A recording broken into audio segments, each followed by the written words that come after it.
Hey warriors, you know that feeling when you're sitting in a room full of people who are laughing, talking, moving, and you're right there with them, physically present, but somewhere inside you, something is completely, utterly hollow. Nobody asked you about it. Nobody noticed it. And the worst part, you smiled right through it, because somewhere along the way, you learned that your silence was more acceptable than your truth. That's not loneliness. That's something far darker. That's what happens when you've spent years pouring yourself into people, situations, and rooms that were never actually built for you. Machiavelli once said, "The one who adapts his policy to the times prospers, and likewise, the one whose policy clashes with the demands of the times does not." Most people read that and think it's about politics. It's not. It's about survival. It's about what happens to people who keep showing up as their full, raw, real selves. In spaces that were only ever designed to extract from them and move on. You were one of those people. Maybe you still are. And nobody warned you, not your parents, not your friends, not the version of the world they sold you growing up. Where good things happen to good people, where loyalty gets returned, where the ones who love hardest get loved back with the same intensity. That version of the world was a beautiful story. And you believed it with everything in you, because why wouldn't you? It felt real. They felt real. But at some point, and you remember the exact moment even if you never named it, something shifted. You started noticing the patterns, the way certain people only called when something was wrong in their life, the way your victories were met with a strange, quiet distance from the people who were loudest during your struggles, the way you would bend yourself completely out of shape to hold someone else's world together, and they couldn't even show up for one hard day of yours. You didn't walk away from those people angry. You walked away confused. Because how do you reconcile the love you genuinely felt with the evidence that it was never equally returned? That confusion, that internal war between what you felt and what was actually real, that is exactly where they wanted you. Stuck. Questioning yourself, wondering if you were the problem. You were never the problem. You were just never told the rules of the game you were already playing. What I'm about to share with you is not comfortable. It is not the kind of thing that gets written on motivational posters. These are 5 truths that Machiavelli understood about human nature. Truths that the people who benefited from your softness, your loyalty, and your silence desperately needed you to never discover. But you're going to discover them today, and nothing will look the same after this. Drop in the comments, "I finally see it. Now let's begin." Number 1, the people who needed you the most, valued you the least. There was someone in your life, and you already know exactly who I'm talking about, who you would have done absolutely anything for, not because they asked you perfectly, not because they deserved it every time, but because when you love someone, when you're genuinely attached to someone, you don't keep score. You just show up, over and over again, even when it costs you, even when it drains you down to nothing, even when you had your own storms raging, and you still somehow found the energy to hold their umbrella. And they let you. Every single time, they let you. Machiavelli observed something about human nature that cuts straight to the bone. Men are driven by 2 principal impulses, either by love or by fear.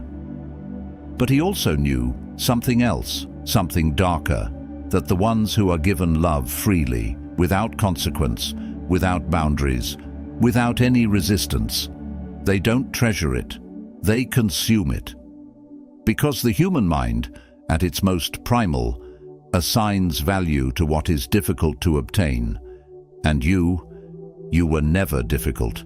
You were constant. You were safe. You were always, always there. And that was precisely why they never fought to keep you. You showed them, through every late-night conversation, every sacrifice, every time you swallowed your own pain to prioritize theirs. You showed them that you weren't going anywhere. So they stopped being careful with you. They stopped being grateful. They started being comfortable. And comfortable in the wrong person's hands is the beginning of being taken completely for granted. The calls started coming only in their emergencies. Your emergencies got a, "You'll be fine, you're strong." Their dreams became conversations that lasted hours. Yours got a distracted, "Yeah, that sounds good," while they scrolled through their phone. And still you stayed, because leaving felt like failure, because you believed that if you just gave a little more, loved a little harder, stayed a little longer, they would finally see you. They saw you the whole time. They just knew you weren't leaving. That is not a love story. That is a power dynamic dressed up in familiarity. And the moment you understand that, really understand it, you stop grieving the relationship and start grieving the years. Number 2, they didn't betray you. They simply showed you who they always were. The word betrayal carries this enormous weight, like something sudden happened, like someone reached into your chest and ripped something out without warning. But if you sit with it long enough, if you're honest with yourself in the quiet moments when nobody's watching, you realize the signs were always there, every single one of them. You just loved them too much to read them correctly. There was a moment, probably early on, where they did something that didn't sit right with you. Something small, something you could easily rationalize away. Maybe they spoke about someone else with a coldness that surprised you. Maybe they took credit for something that wasn't theirs. Maybe they disappeared exactly when you needed them and reappeared with an excuse so smooth it almost felt rehearsed. And you looked at that moment, and you looked at everything else you knew about them, and you chose the everything else. That is not stupidity. That is what genuine love does. It protects its investment. It finds the most generous possible interpretation of every red flag and holds onto it like a life raft. Machiavelli wrote something that most people find cynical until the day it becomes devastatingly personal. The promise given was a necessity of the past. The word broken is a necessity of the present. He wasn't excusing betrayal. He was explaining that some people move through life making decisions based entirely on what serves them in this moment.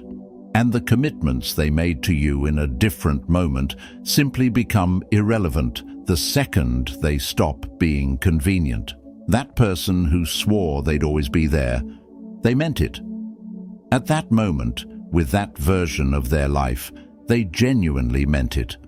But the second the tide changed, the second staying loyal to you cost them something they weren't willing to pay. The promise evaporated. Not dramatically, not with a confrontation, just quietly, the way fog lifts. One day you looked around and they were simply gone, or worse, still physically present but completely unreachable. And you spent months, maybe years, trying to figure out what you did wrong. Nothing. You did nothing wrong. You just failed to understand that some people are only capable of a certain depth. They can go to the surface with you, the laughs, the good times, the easy seasons. But the moment life asks for something real, something costly, something that requires them to choose you over their own comfort, you will always discover the actual ceiling of what they were capable of giving. That ceiling was always there. You just never hit it before because you were always the one doing the reaching. The most devastating part of this truth is not the betrayal itself. It's the recalibration after. It's sitting with every memory and seeing it differently now, not with bitterness, but with this unbearable clarity, realizing that what you thought was a deep connection was really just a reflection of your own depth, bounced back at you by someone who was standing in shallow water the entire time. They didn't become someone different when they hurt you. They finally stopped pretending to be someone they weren't, and that is so much harder to grieve. Number 3. Silence was never peace. It was the price you paid to keep everyone else comfortable. There is a particular kind of exhaustion that has nothing to do with sleep. It lives in your jaw, the tension from swallowing words that deserve to be spoken. It lives behind your eyes, in that specific ache you get after holding an expression that doesn't match what's happening inside you. It lives in your stomach, that low, persistent knot that forms every time you're in a room with someone who hurt you, and you're expected to act like everything is fine, because making it not fine would inconvenience everyone around you. You became fluent in that silence, dangerously fluent. You learned early, maybe as a child, maybe in your first real relationship, maybe in a friendship that punished your honesty, that expressing what you actually felt created problems. It made people uncomfortable. It shifted the energy in the room in a way that somehow always ended with you being the one who apologized. So you started editing yourself. Not all at once. Gradually, the way water shapes stone. A sentence swallowed here. A boundary not stated there. A no that became okay, fine, because the alternative was conflict, and conflict felt more dangerous than your own silent suffering. And you were so good at it that people started to rely on it. Your silence became their comfort. Your ability to absorb tension without erupting became something they quietly depended on. Not because they cared about what it cost you, but because it made their lives easier. Machiavelli understood the politics of silence better than almost anyone. He wrote, "Whosoever desires constant success must change his conduct with the times." But here's the other edge of that observation. The people who never changed, who stayed soft, who kept absorbing, who kept accommodating, who kept their silence even when it was destroying them. They didn't survive the courts of power. They were useful until they were depleted, and then they were replaced. That dynamic didn't stay in medieval courts.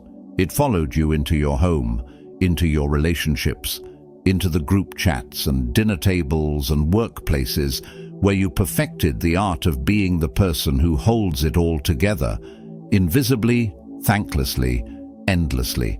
And here is what that prolonged silence actually did to you.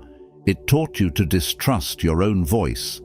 Because when you stay quiet long enough, you start to wonder if maybe your feelings weren't valid in the first place. Maybe you were overreacting. Maybe it wasn't that serious. Maybe you are the problem. Too sensitive, too intense, too much. That internal narrative didn't come from nowhere. It was carefully, unconsciously installed by every person who made you feel that your honesty was an inconvenience. Your feelings were never too much. You were just surrounded by people who were too little. The moment you finally spoke, really spoke, without softening the edges or protecting their comfort, watch what happened. Either they heard you and something real shifted between you, or they made you feel insane for saying it at all. Both of those responses told you everything. The ones worth keeping showed up when your voice got difficult. The ones who were only there for the easy version of you disappeared the moment you stopped performing. Your silence was never keeping the peace. It was keeping their peace, at war with your own. And you held that war inside yourself, alone, every single night, while they slept completely unbothered. That ends now. Number 4. The ones who clapped the loudest were studying you the closest. Nobody prepares you for this one, because it doesn't come from your enemies. It never does. It comes from the person sitting at your table, raising their glass at your celebration, telling everyone around them how proud they are of you, while quietly, privately, cataloging every detail of your rise, so they can understand exactly how to either replicate it or dismantle it. You thought envy looked like hatred. You thought it arrived with cold shoulders and obvious distance. But the most sophisticated form of envy wears the face of your biggest supporter.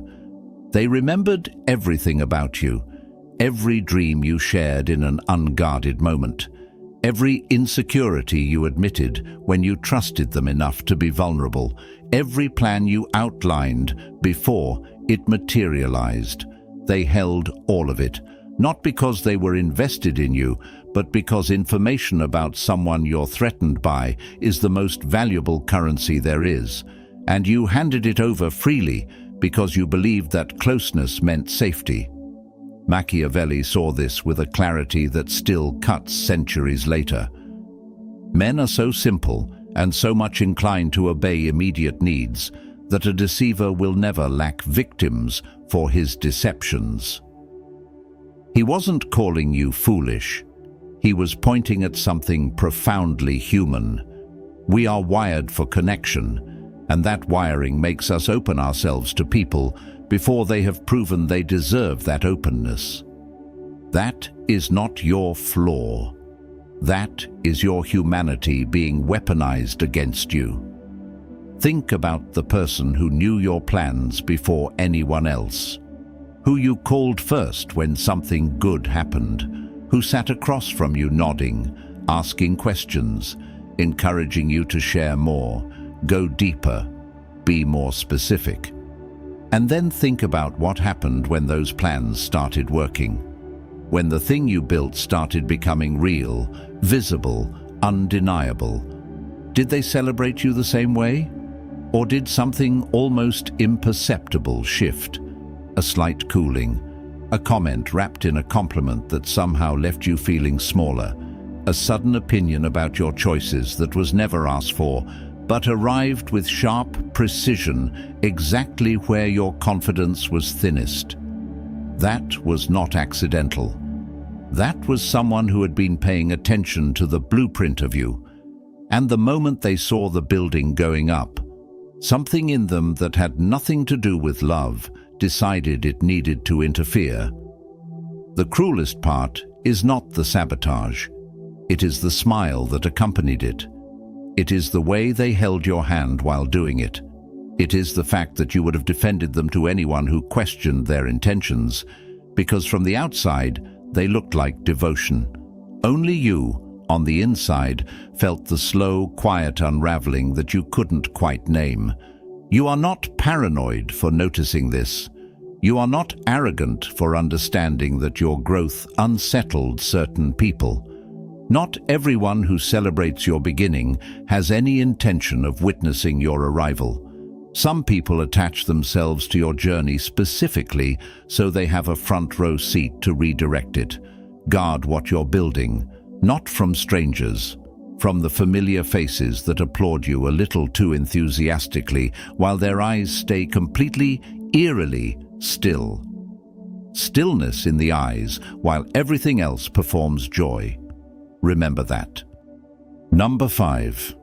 You didn't lose yourself in them. You abandoned yourself for them. This one is going to land differently because it requires a kind of honesty that most people spend their entire lives running from, the admission that somewhere along the way you participated in your own disappearance, not because you were weak, not because you were blind, but because you made a series of small, quiet decisions, each one completely understandable on its own, that collectively added up to you becoming someone you no longer recognize when you sit alone in the dark and ask yourself who you actually are without all of them. You stopped doing the thing you loved because it took time away from them.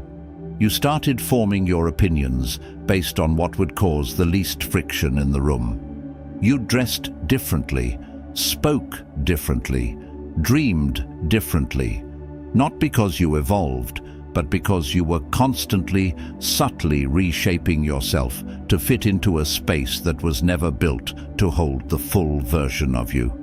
And every time you made yourself smaller, it worked. The room felt easier, the relationship felt smoother, and so your brain, doing exactly what brains do, learned that shrinking was safe and expansion was dangerous. That is not a character flaw. That is a survival response that outlived its usefulness and became a prison.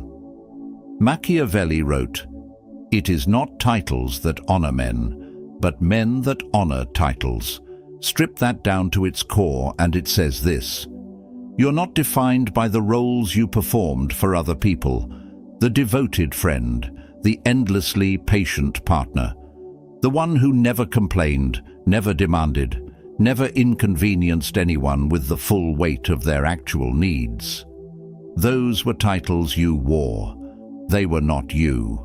And somewhere beneath all that performing, beneath all that accommodating, beneath the version of yourself that was carefully constructed to be palatable to people who couldn't handle your real magnitude, you are still there, quieter now, a little uncertain, maybe even a little angry, which is the most honest thing you've felt in years. That anger is not a problem. That anger is a signal. It is the part of you that remembers what you were before you started making yourself convenient, before you started translating your needs into a language soft enough that nobody would feel burdened by them, before you learned to ask for less than you deserved so you could keep people who were always going to leave anyway. The loss of self doesn't announce itself. It arrives incrementally, through 1,000 compromises that each felt reasonable in isolation. But one day you look up and the dreams you had, the things that made you distinctly and irreplaceably you, the passions, the voice, the particular way you used to light up about certain things, they've gone quiet, not gone, just buried under years of prioritizing everyone else's comfort over your own becoming. Reclaiming yourself after that is not a single dramatic moment. It is every morning you choose your own voice over the noise of who they needed you to be. It is every boundary spoken out loud that your old self would have swallowed. It is every dream you return to, dusting it off, holding it again like something you thought you'd lost forever. You didn't lose yourself. You know exactly where you left yourself. Go back.